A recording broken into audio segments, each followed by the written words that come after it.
प्रसाद थे। परिवार में बहुत प्यार और अपनापन था। उसकी माँ एक धार्मिक और शांत स्वभाव की महिला थी जो हमेशा परिवार को एकजुट रखने में विश्वास रखती थी। पिता महेंद्र एक रिटायर्ड बिजनेसमैन थे जिन्होंने आर्यन को मेहनत और ईमानदारी का महत्व सिखाया था। वहीं दादाजी गोविंद प्रसाद का व्यक्तित्व सबके लिए प्रेरणा था। वह हमेशा अपने अनुभवों की कहानियां सुनाते रहते थे जिससे आर्यन को जिंदगी के कई सबक मिले थे। आर्यन के पास सब कुछ था, धन दौलत, एक खुशहाल परिवार, लेकिन एक कमी थी जिसे वह महसूस करता था पर किसी से कहता आर्यन नहीं का था। व्यक्तित्व उसकी उम्र से कहीं अधिक परिपक्व था। बचपन से ही वह बुद्धिमान और जिज्ञासु स्वभाव का था। वह पढ़ाई में हमेशा अव्वल रहता था और अपने पिता के साथ बिजनेस की छोटी-छोटी बातों को समझने की कोशिश करता था। आकर्षक व्यक्तित्व, आर्यन का कद लगभग 6 फीट था, चौड़ा माथा, गहरी भूरी आंखें और आत्मविश्वास से भरी मुस्कान उसे और भी आकर्षक बनाती थी। उसके चेहरे पर एक ऐसा करिश्मा था कि लोग उसे पहली नजर में पसंद करने लगते। शौक और रुचियां, आर्यन को फिटनेस का शौक था। हर सुबह वह अपने घर के जिम में घंटों वर्कआउट करता। उसे पढ़ने का भी बहुत शौक था। बिजनेस से जुड़ी किताबें, आत्मकथाएं और मनोविज्ञान पर आधारित पुस्तकें उसकी लाइब्रेरी में हमेशा मौजूद रहती। खाली समय में वह दादाजी से बातें करना और उनके अनुभव सुनना पसंद करता था। आर्यन को गाड़ियों का भी शौक था। उसके पास एक शानदार कार कलेक्शन था जिसमें स्पोर्ट्स कार, लग्जरी सेडान और यहाँ तक कि विंटेज मॉडल भी शामिल थे। व्यवसायिक कौशल, आर्यन न केवल एक अच्छा बिजनेसमैन था बल्कि एक प्रेरणादायक लीडर भी था। उसने अपनी कंपनियों में ऐसे माहौल का निर्माण किया था जहां हर कर्मचारी खुद को परिवार का हिस्सा महसूस करता। उसके निर्णय लेने की क्षमता बहुत तेज थी, लेकिन वह हमेशा अपने कर्मचारियों की सलाह को भी महत्व देता। आर्यन बहुत विनम्र और ईमानदार था। उसने अपनी सफलता को कभी अपने सिर पर नहीं चढ़ने दिया। वह जरूरतमंदों की मदद करने में विश्वास करता था। हर साल वह गरीब बच्चों की शिक्षा और बुजुर्गों की देखभाल के लिए बड़ा दान करता। आर्यन की खास बात यह थी कि वह किसी भी समस्या को समाधान में बदलने का हुनर रखता था। अंदरूनी संघर्ष, भले ही आर्यन की जिंदगी बाहर से परफेक्ट लगती थी, लेकिन अंदर से वह अकेलापन महसूस करता था। उसे लगता था कि उसके जीवन में ऐसा कोई नहीं है जो उसे दिल से समझ सके या सच्चा साथ। की जिंदगी में सब कुछ अपनी जगह पर था। उसकी कंपनी दिन ब दिन तरक्की कर रही थी। उसने कई क्षेत्रों में अपनी पकड़ मजबूत कर ली थी। टेक्नोलॉजी, रियल एस्टेट और हेल्थ केयर जैसी बड़ी इंडस्ट्रीज में उसका नाम था। उसकी कंपनियों का मैनेजमेंट सिस्टम इतना बेहतरीन था कि हर कर्मचारी खुश था और दिल से काम करता था। आर्यन अपने कर्मचारियों को सिर्फ स्टाफ नहीं मानता था, बल्कि उन्हें अपने परिवार का हिस्सा समझता था। कंपनी के किसी भी छोटे बड़े फैसले में वह उनकी राय को महत्व देता था। हर साल वह अपने कर्मचारियों के लिए स्टाफ एप्रिसिएशन डे आयोजित करता था, जिसमें वह उनकी मेहनत के लिए उनका सम्मान करता। परिवार में शांति और अपनापन, आर्यन का परिवार भी उसकी तरह परिपक्व और समझदार था। दिन भर परिवार का ध्यान रखती और पूजा पाठ में समय बिताती। वह चाहती थी कि अब शादी करके अपनी जिंदगी में आगे पिस्टीन नबे मिनट लेकिन वह इस बारे में ज्यादा दबाव नहीं डालती थी। हमेशा आर्यन के बिजनेस डिसीजन पर गर्व करते और उसे नई नई योजनाओं के लिए प्रेरित करते। दादाजी गोविंद प्रसाद हर शाम आर्यन के साथ चाय पीते और उसे अपने किस्से सुनाते। उनके अनुभव भले ही अलग अलग जमाने के थे, लेकिन उसमें आज के जीवन के लिए बहुत सीख छुपी रहती। आर्यन का रोजमर्रा का जीवन, आर्यन की दिनचर्या बेहद व्यवस्थित थी। सुबह 10 बजे उठकर वह योग और वर्कआउट करता। इसके बाद वह अपनी माँ और दादाजी के साथ नाश्ता करता। ऑफिस में वह समय पर पहुंचता और हर काम को बारीकी से देखता। दोपहर में बिजनेस मीटिंग्स और शाम को कभी-कभी क्लाइंट्स के साथ डिनर करता। हर कोई खुश। उसकी जिंदगी एक आदर्श जिंदगी लगती थी। घर में शांति थी, ऑफिस में सफलता थी और दोस्तों के साथ अच्छे रिश्ते थे। सब कुछ ठीक था, लेकिन कहानी यहीं खत्म नहीं होती। मोड़, एक दिन कुछ ऐसा हुआ जिसने आर्यन की जिंदगी को एक नया रास्ता दिखाया। वह कौन सा दिन था? क्या बिजनेस में कोई बड़ी चुनौती आ गई? क्या उसकी जिंदगी में कोई नया शख्स आया, या फिर कुछ ऐसा जो उसने पहले कभी सोचा भी नहीं था? का सवाल। आर्यन की मां संध्या और दादाजी गोविंद प्रसाद को लगता था कि अब आर्यन को घर बसाने की जरूरत है। उन्होंने कई बार उससे शादी के बारे में बात की, लेकिन आर्यन हमेशा यही कहता, अभी नहीं माँ, मुझे काम पर फोकस करना है। शादी के लिए अभी वक्त नहीं है। आर्यन को रिश्तों की अहमियत समझ थी, लेकिन वह सोचता था कि उसकी लाइफस्टाइल और बिजनेस की व्यस्तता के चलते वह किसी और को खुश नहीं रख पाएगा। वह मानता था कि प्यार और शादी एक जिम्मेदारी है और इसे निभाने के लिए उसे खुद को तैयार करने की जरूरत है। परिवार का प्लान। एक दिन माँ और दादाजी ने मिलकर यह तय किया कि आर्यन को उसकी रोजमर्रा की बिजनेस की जिंदगी से थोड़ा दूर ले जाना चाहिए, ताकि वह रिलैक्स हो सके और अपनी खुशी पर ध्यान दे सके। उन्होंने आर्यन से कहा, बेटा तुम हमेशा काम में लगे रहते हो। हमें लगता है कि तुम्हें थोड़ी छुट्टी लेनी चाहिए। हम चाहते हैं कि तुम अपने दोस्तों के साथ कहीं बाहर घूमने जाओ। आर्यन ने पहले मना किया, लेकिन जब दादाजी ने कहा, जिंदगी सिर्फ काम करने के लिए नहीं होती बेटे, इसे जीना भी जरूरी है। दोस्तों का उत्साह। जब आर्यन ने अपने दोस्तों को बताया कि वह 10 दिन के लिए छुट्टी पर जा रहा है तो सब बेहद खुश हो गए। उसके दोस्त समीर, करण और अदिति ने तुरंत प्लान बनाना शुरू कर दिया। समीर ने कहा, भाई अब बस मस्ती होगी, कोई ऑफिस नहीं, कोई ईमेल नहीं। अदिति, जो आर्यन की बचपन की दोस्त थी, हंसते हुए बोली, देखना आर्यन, इस ट्रिप पर तुम्हें लाइफ का असली मजा मिलेगा। भागजौर। ट्रिप की शुरुआत आर्यन और उसके एक खूबसूरत हिल स्टेशन पर गए, जहां हरियाली, शांत वातावरण और ठंडी हवाएं थी। ये जगह शहर की भागदौड़ से बिल्कुल अलग थी। पहले दिन उन्होंने एक शानदार रिसोर्ट में चेक इन किया। सुबह वे पहाड़ों की सैर पर निकले। दिन भर ट्रेकिंग, झरनों में मस्ती और शाम को कैंप फायर किया। आर्यन, जो आमतौर पर काम में व्यस्त रहता था, तो पहली बार इतना रिलैक्स महसूस कर रहा था। उसके दोस्त उसे चिढ़ाते हुए कहते, आर्यन देखना, कहीं इस ट्रिप पर तुम्हें किसी से प्यार न हो जाए। आर्यन हंसते हुए कहता, ऐसा कुछ नहीं होगा, मेरे लिए प्यार का मतलब सिर्फ जिम्मेदारी है। लेकिन किस्मत को कुछ और ही मंजूर था। भाग बाय। शानदार ट्रिप की शुरुआत आर्यन और उसके दोस्तों ने शहर के शोर शराबे से दूर एक खूबसूरत हिल स्टेशन की ओर रुख किया। सबने मिलकर एक 5 स्टार होटल में रुकने का प्लान बनाया, जहां हर सुविधा मौजूद थी। होटल की खिड़कियों से दूर दूर तक पहाड़, झरने और हरी भरी वादियां दिखाई देती थीं। जैसे ही होटल में चेक इन हुआ, समीर ने कहा, भाई यहाँ तो सिर्फ मस्ती होगी। अब तुम्हें अपना बिजनेस भूलकर सिर्फ ट्रिप एंजॉय करनी है। करण ने मजाक में कहा, होटल इतना शानदार है, अगर तूने काम की बात की तो हम तुझे स्विमिंग पूल में फेंक देंगे। सब हंस पड़े। आर्यन का कार कलेक्शन शौक ट्रिप को और मजेदार बनाने के लिए उन्होंने एक शानदार लग्जरी कार किराए पर ले ली। आर्यन को गाड़ियों का शौक था, इसलिए उसने खुद ड्राइव करने की जिम्मेदारी ली। कार की स्पीड, रास्ते के नज़ारों और दोस्तों की मस्ती ने माहौल को और भी खास बना दिया। घूमने का पहले दिन उन्होंने शहर के पास की वादियों में घूमने का प्लान बनाया। सबसे पहले वे एक खूबसूरत झरने पर गए। वहां सबने पानी में मस्ती की और फोटो शूट किया। फिर एक शांत झील पर बोटिंग की। लंच के लिए उन्होंने एक हिल साइड रेस्टोरेंट चुना, जहां से पूरी घाटी का दृश्य दिखता था। आर्यन, जो हमेशा गंभीर और व्यस्त रहता था, पहली बार खुलकर हंस रहा था। अदिति ने उसे देखकर कहा, आर्यन, तुझे देखकर अच्छा लग रहा है, लगता है तू पहली बार सच में रिलैक्स कर रहा है। आर्यन मुस्कुराकर बोला, शायद तुम सही कह रही हो, मैं इस ट्रिप को हमेशा याद रखने वाला हूं। दूसरा दिन, एक अनजाना मोड़। अगले दिन सबने शहर की मशहूर जगहों को देखने का प्लान बनाया। वे एक पुराने महल को देखने गए, जो अपनी रहस्यमयी कहानियों के लिए प्रसिद्ध था। वहीं आर्यन की मुलाकात एक लड़की से हुई। लड़की का नाम आन्या था।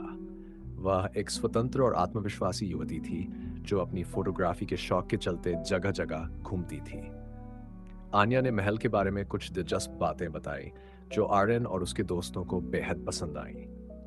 जब सबने साथ में महल की सैर की, तो आर्यन ने पहली बार किसी को इतनी दिलचस्पी से सुनते हुए महसूस किया। उसकी बातों में गहराई थी और उसकी सोच आर्यन के लिए नई थी। अदिति ने चुपके से समीर से कहा, लगता है आर्यन की जिंदगी में कुछ बदलाव आने वाला है।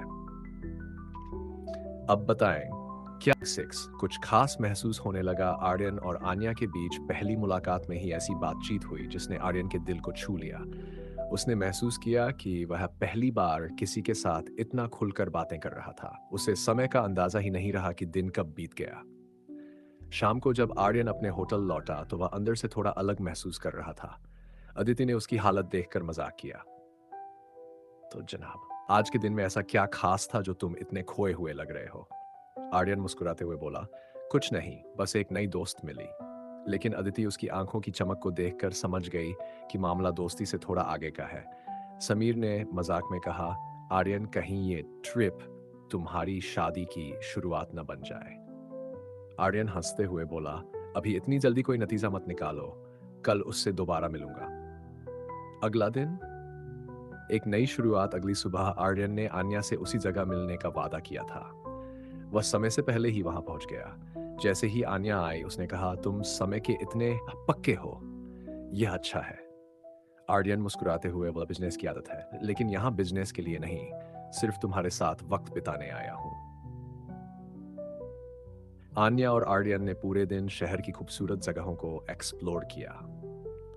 उन्होंने पहाड़ों के बीच बने एक छोटे से गांव का दौरा किया, जहां की सादगी ने उन्हें बेहद प्रभावित किया। एक साथ कॉफी पीते हुए उन्होंने अपनी जिंदगी की कहानियों को एक दूसरे से साझा किया।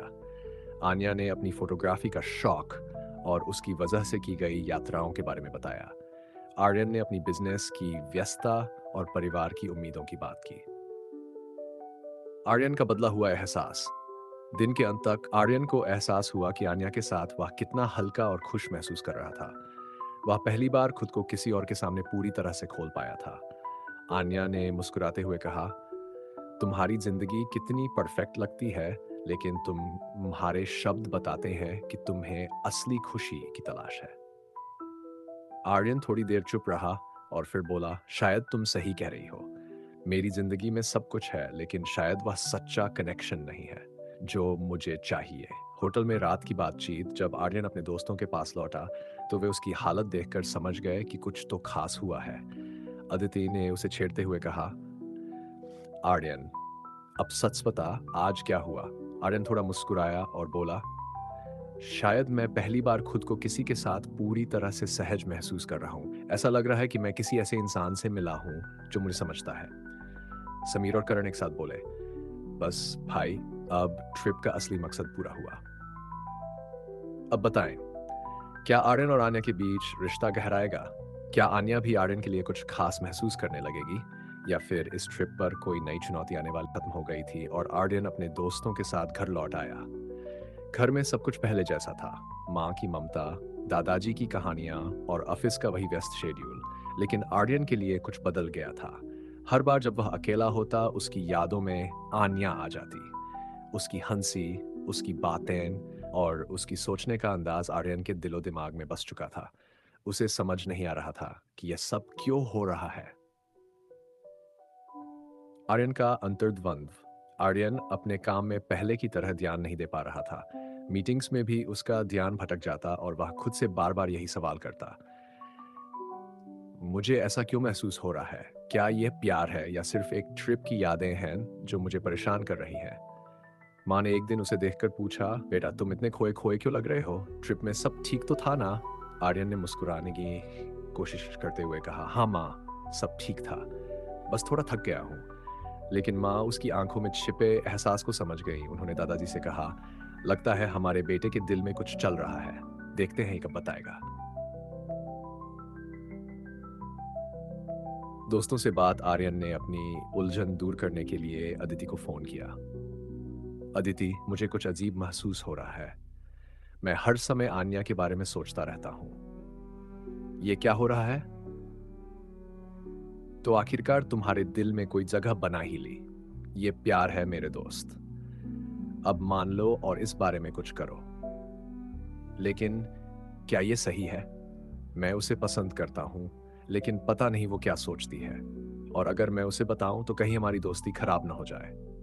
आर्यन, तुमने हमेशा अपनी जिंदगी में हर फैसले को दिल से लिया है। अब इस बार भी अपने दिल की सुनो, उससे बात करो। शायद तुम्हें अपने सवालों का जवाब वहीं मिलेगा। आर्यन का फैसला। आर्यन ने अदिति की बात पर गंभीरता से सोचा। उसे लगा कि वह इस उलझन को अपने दिल में रखकर नहीं रह सकता। उसने फैसला किया कि वह आन्या से बात करेगा। उसने आन्या को कॉल किया। हेलो आन्या, कैसी हो? हाय आर्यन, मैं ठीक हूँ, तुम कैसे हो? ट्रिप के बाद से कॉल भी नहीं किया। सब ठीक है? सब ठीक है, लेकिन मैं तुमसे कुछ ज़रूरी बात करना चाहता हूँ। क्या हम मिल सकते हैं? ज़रूर। कब और कहाँ? आर्यन ने उसे अगले दिन मिलने के लिए बुलाया। उसका दिल तेजी से धड़क रहा था। उसने पहली बार किसी से अपने दिल की बात कहने का फैसला किया था। अब भगायत आर्यन का सोचा समझा कदम। आर्यन को महसूस हुआ कि आन्या के सामने सीधे सीधे अपने दिल की बात रखने से चीजें बिगड़ सकती है। वह नहीं चाहता था कि उनकी दोस्ती पर कोई असर पड़े, इसलिए उसने फैसला किया कि पहले वह समझेगा कि आन्या उसके बारे में क्या महसूस करती है। उसे एक आइडिया के फोटोग्राफी के शौक और उसकी काबिलियत को ध्यान में रखते हुए उसे अपनी कंपनी में एक मौका देने का सोचा। इससे वह न केवल उसे करीब से जान सकेगा, बल्कि दोनों के मिलने का बहाना भी बना रहेगा। आन्या को एफर आर्यन ने आन्या को कॉल किया। आर्यन, हाय आन्या, मुझे तुम्हारी फोटोग्राफी और प्रेजेंटेशन का स्टाइल ट्रिप के दौरान बहुत अच्छा लगा था।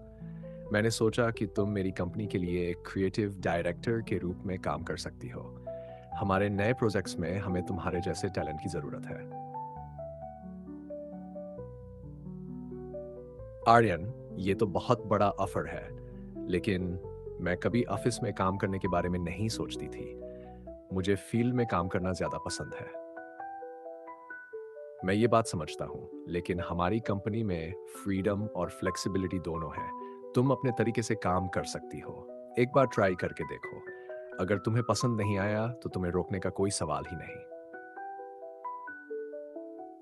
आन्या थोड़ी झिझकी, लेकिन आर्यन के समझाने पर वह तैयार हो गई। उसने कहा, ठीक है, मैं कोशिश करूंगी, लेकिन आर्यन, ये सिर्फ तुम्हारे कहने पर कर रही हूँ। उम्मीद है कि ये मेरे लिए सही साबित होगा। एंड शैश, आन्या की नई शुरुआत। कुछ ही दिनों में आन्या ने आर्यन की कंपनी ज्वाइन कर ली। उसकी क्रिएटिविटी और काम करने के तरीके ने टीम को बहुत प्रभावित किया। वह फील्ड वर्क और ऑफिस के बीच बैलेंस बनाकर चल रही थी। आर्यन उसे काम में गाइड करता और उसकी मदद करता, लेकिन कभी-कभी वह बस उसे देखकर मुस्कुरा देता। आन्या ने एक दिन मजाक में कहा, आर्यन, तुम मुझे इतना सीरियसली क्यों देखते हो? कहीं मुझसे कुछ गलती तो नहीं हो रही? आर्यन हंसते हुए बोला, नहीं, बस तुम्हारी मेहनत और पैशन देखकर अच्छा लगता है। आर्यन का मकसद, आर्यन अब हर दिन आन्या के साथ काम के बहाने वक्त बिताने का कोई न कोई तरीका ढूंढ लेता। कभी किसी प्रोजेक्ट की मीटिंग, तो कभी लंच के बहाने। धीरे धीरे उनकी दोस्ती और गहरी होती जा रही थी। आर्यन अब यह समझने की कोशिश कर रहा था कि क्या आन्या भी उसके लिए कुछ खास महसूस करती है। एक दिन अदिति ने आर्यन से कहा, तुम अब भी आन्या से अपने दिल की बात कहने से डर रहे हो? आर्यन ने जवाब दिया, मैं सिर्फ सही वक्त का इंतजार कर रहा हूं। मुझे यकीन है कि अगर वह भी मेरे लिए कुछ महसूस करती है तो वक्त सब बता देगा। भागनाइस नई ट्रिप की योजना। आर्यन ने महसूस किया कि काम के दौरान आन्या को जानने का मौका तो मिल रहा था, लेकिन वह उससे खुलकर बात नहीं कर पा रहा था। उसने सोचा कि एक और ट्रिप के जरिए वह आन्या को और बेहतर तरीके से समझ सकेगा। इस बार उसने इसे ऑफिस ट्रिप का रूप दिया और सभी कर्मचारियों को शामिल होने के लिए कहा। आर्यन ने अपने दोस्तों समीर, करण और अदिति को भी ट्रिप में शामिल होने के लिए बुलाया। दोस्तों ने आर्यन का प्लान समझते हुए कहा, वाह, अब तो पूरा ऑफिस ही ट्रिप पर जाएगा। आन्या को इम्प्रेस करने का तरीका अच्छा है।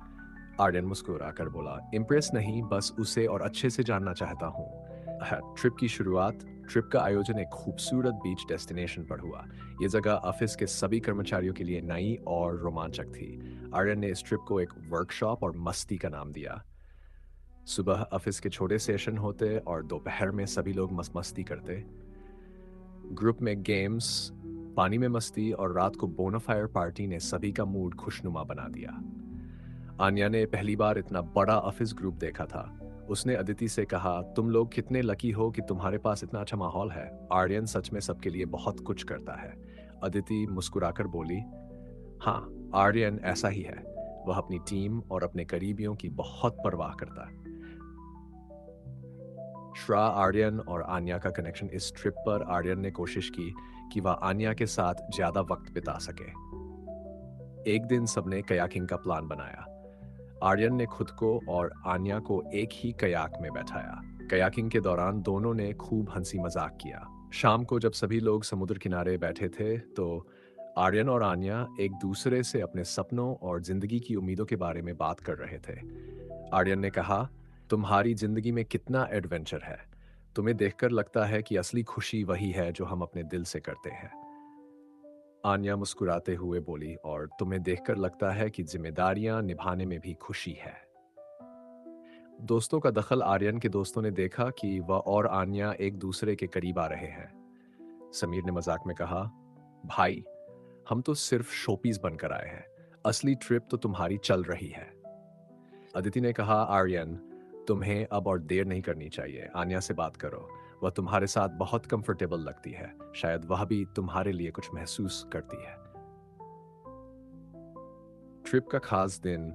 ट्रिप के दौरान एक दिन सभी लोग एक निजी आइलैंड पर गए। वहां का खूबसूरत माहौल, नीला पानी और शांत वातावरण किसी सपने जैसा था। आर्यन ने सोचा कि यह सही वक्त है जब वह आन्या से अपनी फीलिंग्स के बारे में कुछ इशारा कर सकता है। रात को जब सभी लोग बोनफायर के पास थे, तो आर्यन और आन्या थोड़ी दूर टहलने निकले। दोनों समुद्र किनारे खामोशी से चलते रहे। फिर आर्यन ने कहा, आन्या, तुमसे कुछ पूछूं? आन्या ने मुस्कुराते हुए कहा, हाँ, पूछो। आर्यन थोड़ी देर चुप रहा और फिर बोला, क्या तुम्हें कभी ऐसा महसूस हुआ है कि कोई तुम्हारी जिंदगी का एक खास हिस्सा बन सकता है? आन्या ने उसकी ओर देखा लेकिन कुछ नहीं कहा। उसके चेहरे की हल्की मुस्कान और आंखों की चमक से आर्यन को लगा कि शायद वह सही दिशा में जा रहा है।